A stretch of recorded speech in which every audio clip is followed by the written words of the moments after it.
देखो देखा जाए क्वेश्चन नंबर 2 जो है,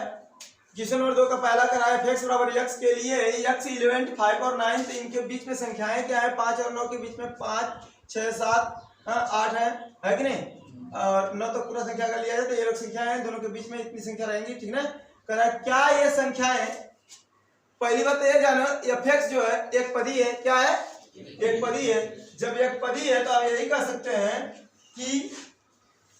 यहाँ लिखेंगे तो f(x) बराबर x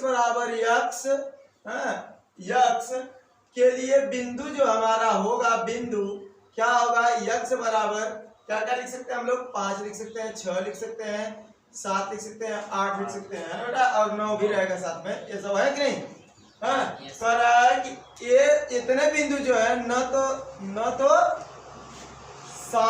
तो संतत होंगे, संतत और न ही अवकलनीय होंगे ना, क्यों, क्योंकि ये जो एक पदी है आपका, क्लियर है ना। तो इसलिए हम कह सकते हैं, इसलिए f(x) पर रोले प्रमेय, इसलिए f(x) पर रोले प्रमेय लागू नहीं है, प्रमेय लागू नहीं है। तो कॉलर वाला क्यों में कि तब सर इसके विलोम पे आप क्या कहेंगे, परंतु f(x) बराबर 0 होता है, इंटीग्रेशन ना करा है, यदि x नॉट इक्वल किसके, 6 7 8, क्लियर है ना। f(x) बराबर 0 होता है, यदि x नॉट इक्वल 6 7 8 के, तो हम ये भी कह सकते हैं, अर्थात इसका एलिमेंट कौन है, 5 और 9 के ये लोग एलिमेंट है ना, बीच में क्या है, तो हम कह सकते हैं कि अतः इसका विलोम भी सत्य नहीं होगा, अतः इसका विलोम यानी उल्टा भी सत्य नहीं होगा, ठीक है ना, नहीं होगा। तो आपसे कंफर्म हो गया। दूसरा भी ऐसे ही बोल सकेंगे, क्लियर है कि नहीं, दूसरा भी बोलेंगे आप लोग यही बात कि कहा है कि डायरेक्ट लगा रहा हूं, कह रहा है कि यदि बिंदु दूसरा में जो दिया पड़ा था आपका, कह रहा था f(x) क्या दिया है, f(x) बराबर क्या दिया है, x यही दिया है, और x एलिमेंट क्या दिया है, -2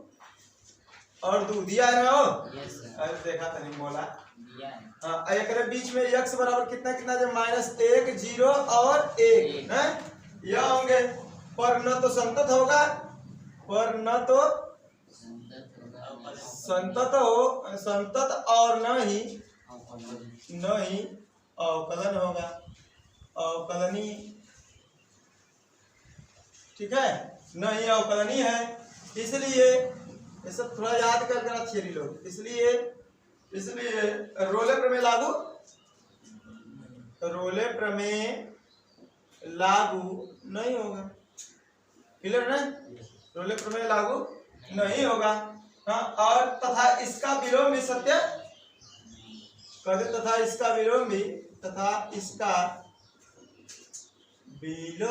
भी सत्य नहीं होगा, है ना, सत्य नहीं होगा, क्लियर है कि ना, हो समझ ना बात। तीसरा वाली बात करेंगे, क्वेश्चन नंबर 3, इसका प्रश्न नंबर दूसरे का तीसरा ऑप्शन जो था वो कह रहा था कि देखो भाई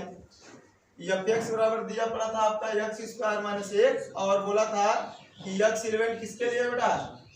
1 और 2 के लिए, दिया था। तो देखो थोड़ा,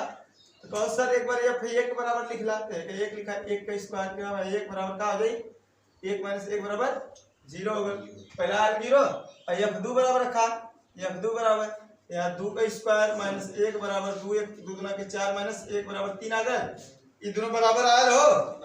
ना, आयल तो देखा सर इक्वल बुखार उतार दी है, यानी f(1) नॉट इक्वल f(2) के, क्लियर है कि ना, हो है कि नहीं, तो नॉट इक्वल करो ना, नॉट इक्वल, तो कह देंगे कि यद्यपि, यहाँ लिख सकते हैं हम लोग,